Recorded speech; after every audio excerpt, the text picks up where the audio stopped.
Cyber fraud security માટે MSU તથા police તંત્ર દ્વારા એમઓયુ કરાયું. દિન પ્રતિદિન સાયબર ફ્રોડના આક્રમણને લઈને સાયબર ફ્રોડના અવેરનેસ માટે વડોદરા શહેરના પોલીસ તંત્ર તથા એમએસ યુનિવર્સિટીનું વહીવટી તંત્ર વચ્ચે આજે એમઓયુ કરવામાં આવ્યું હતું. એમએસ યુનિવર્સિટીમાં અંદાજે 55,000થી વધુ વિદ્યાર્થીઓ અભ્યાસ કરે છે. આ તમામ વિદ્યાર્થીઓ મોબાઈલ ઉપર ઓનલાઈન આર્થિક વ્યવહારો કરતા હોય છે.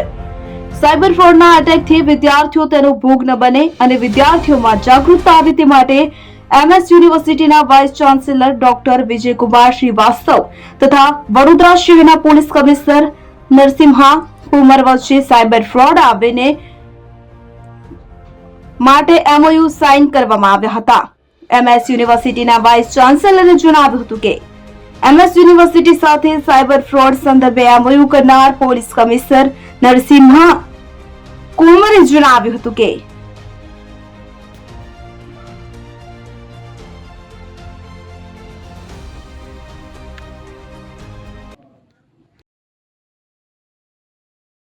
માટે મોટું એક પગલું લેવા જોઈએ. મારા જ્યાં સાહેબ યુનિવર્સિટી સાથે એમઓયુ કરવા જઈ રહ્યા છે, શું છે મુખ્ય વિષય?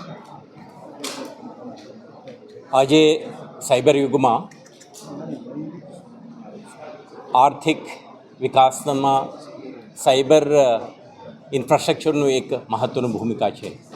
સાથે સાથે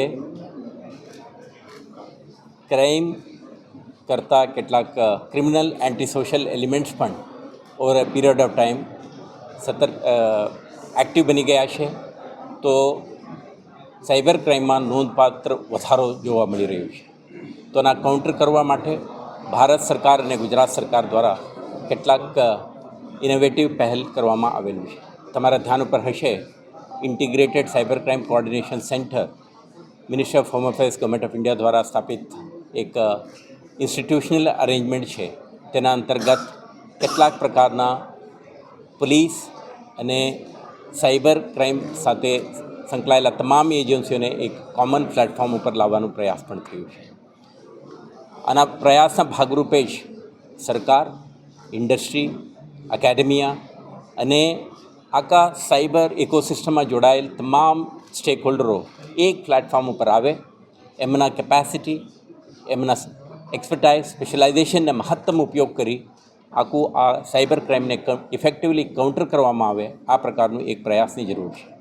આના ભાગરૂપે ગુજરાત સરકાર પણ દરેક જિલ્લાઓમાં એક cyber crime police station, police અધિકારીઓ અને સાથે સાથે સાયબર એક્સપર્ટને તૈનાત કરી એક ઇન્ફ્રાસ્ટ્રક્ચર પણ કેપેસિટી પણ ડેવલપ કરી છે.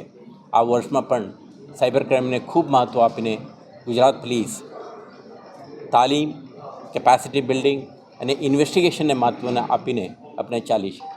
તો વડોદરા શહેર પોલીસ પણ સાયબર ક્રાઇમને કાઉન્ટર કરવા માટે ઇફેક્ટિવલી ઇન્વેસ્ટિગેશન અને પ્રોસિક્યુશન ચલાવી શકે તે માટે આપણે પણ સક્રિય છીએ. આના ભાગરૂપે આજે એમએસ યુનિવર્સિટીના જે ફેકલ્ટી ઓફ એન્જિનિયરિંગ, એમને પાસે કમ્પ્યુટર સાયન્સના graduate, post graduate, BCA MCA કરતા વિદ્યાર્થીઓ અને એમના ફેકલ્ટી છે. તો આ પણ એક રિસોર્સ છે. જ્યારે મહાનગરમાં આવા ઇન્ફ્રાસ્ટ્રક્ચર આપણા નેબરહુડમાં ઉપલબ્ધ હોય તો પોલીસ એક આઇસોલેટ થઈને ઓપરેટ કરવાનું કોઈ અર્થ નથી હોતું. તો આજે એમના સાથે professor Vijaykumar Shrivastava, vice chancellor MS university પણ આપણા સાથે છે. તો આજે આ અન્ડરસ્ટેન્ડિંગથી એકેડેમિયા અને પોલીસને સાથે લાવીને ઇફેક્ટિવ સાયબર ક્રાઇમ કંટ્રોલિંગ એક કેપેસિટી અને ઇકોસિસ્ટમ બનવાની પ્રયાસ કરી રહ્યા છે. આભાર. આ એક વિન વિન છે.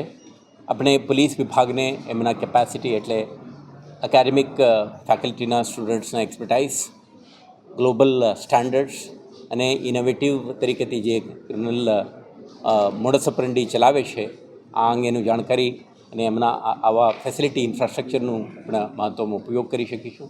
સાથે સાથે પોલીસ અધિકારીઓ પાસે સાયબર ક્રાઇમ ઇન્વેસ્ટિગેશનને લગત સ્પેશિયલાઇઝ્ડ સ્કિલ સેટ છે અને કેટલાક પ્રકારના રિપોર્ટેડ ક્રાઇમ અંગેનું ડેટા, કયો પ્રકારના ક્રિમિનલ કયો મોડસ ઓપરેન્ડી સાથે ચલાવે છે, એના વ્યાપ શું, લોકલાઇઝ નેશનલ અને ઇન્ટરનેશનલ પેટર્ન શું છે, આ બધા વિગતો જ્યારે આપણે સાથે યુનિવર્સિટીના વિદ્યાર્થીઓને એકેડમિક ફેકલ્ટી સાથે શેર કરીશું તો એમના માટે પણ લાભદાયક રહેશે. તો હું માનું છું કે આ એક બંને એજન્સીઓને લાભદાયક એક ઇનિશિયેટિવ છે. તો આ દિશામાં પ્રયત્ન કરીએ તો મને વિશ્વાસ છે કે એક્સપેક્ટેડ આઉટકમ્સ આવશે. શહેરમાં વધતી સાયબર ક્રાઇમની ઘટનાઓને લઈને શું લાગે છે કે સ્પેશિયલ ઓપરેશન પણ શરૂ કરવું જોઈએ? તમે જોયું છે 2024માં કેટલાક નવા પ્રકારના મોડસ ઓપરેન્ડી પણ બહાર આવ્યા. ઇન્વેસ્ટમેન્ટ ફ્રોડ્સ કે જોબ ઓફર આપવાવાળા અને છેલ્લે ડિજિટલ અરેસ્ટ જેવા કિસ્સાઓ પણ આપણે ધ્યાન ઉપર આવેલ છે. આવા કેસ શોધીને એમના આરોપી સુધી પહોંચવાની ક્ષમતા આજે વડોદરા શહેર પોલીસ પાસે છે અને તમને કરી બતાડી છે. તો આ વર્ષમાં પણ આવા પાર્ટનરશિપ સાથે આપણે આગળ વધીશું તો વધુ અસરકારક રીતે કાઉન્ટર સાયબર ક્રાઇમ ઓપરેશન્સ શહેરમાં ચલાવવામાં આવશે. पुलिस विभाग बच्चों का एमओयू साइन करवाने जिसकी क्या एमओयू एक्टिविटीज? आज मुझे आपको ये बताते हुए हर्ष का अनुभव हो रहा है कि the Maharaja Sayajirao university of Baroda और बड़ौदा पुलिस का एक साथ एक एमओयू साइन हो रहा है, जो कि साइबर सिक्योरिटी की दिशा में एक महत्वपूर्ण कदम है. इस एमओयू का जो उद्देश्य है कि एमएस यूनिवर्सिटी में 55,000 विद्यार्थी अध्ययनरत हैं और बहुत सारे साइबर क्राइम्स आप देखते हैं हर रोज़ होते हैं. तो हमारा ये जो टेक्नोलॉजी फैकल्टी के खास करके कंप्यूटर इंजीनियरिंग के विद्यार्थी हैं, आईटी के विद्यार्थी हैं, इलेक्ट्रॉनिक्स के विद्यार्थी हैं, इन विद्यार्थियों को किस प्रकार से हम लोग साइबर एक्सपर्ट्स बना सकें, उस दिशा में एक ये पहल है. निश्चित रूप से बड़ौदा पुलिस के सौजन्य से इस कार्यक्रम का आयोजन किया जा रहा है. आने वाले समय में ये हमारे जो विद्यार्थी हैं, ये जैसे आपने कोरोना वॉरियर्स सुना था, इसी तरह से ये साइबर वॉरियर्स होंगे. जितना साइबर क्राइम है उसको रोकने में काफ़ी ज़्यादा मददगार होंगे. ये तो आपको मालूम ही है, जब भी साइंस और टेक्नोलॉजी आगे बढ़ती है तो आगे बढ़ने के साथ साथ उसके कुछ परिणाम और कुछ दुष्परिणाम होते हैं. तो ये साइबर क्राइम उसी दुष्परिणाम का एक हिस्सा है. इसको लेकिन किसी भी प्रकार से भारत सरकार, गुजरात राज्य सरकार रोकने के संपूर्ण कदम उठा रही है. और आने वाले समय में आप देखेंगे कि एमएस यूनिवर्सिटी का भी साइबर क्राइम प्रिवेंशन में एक महत्वपूर्ण योगदान रहेगा. ऐसी मेरी शुभकामनाएं. धन्यवाद.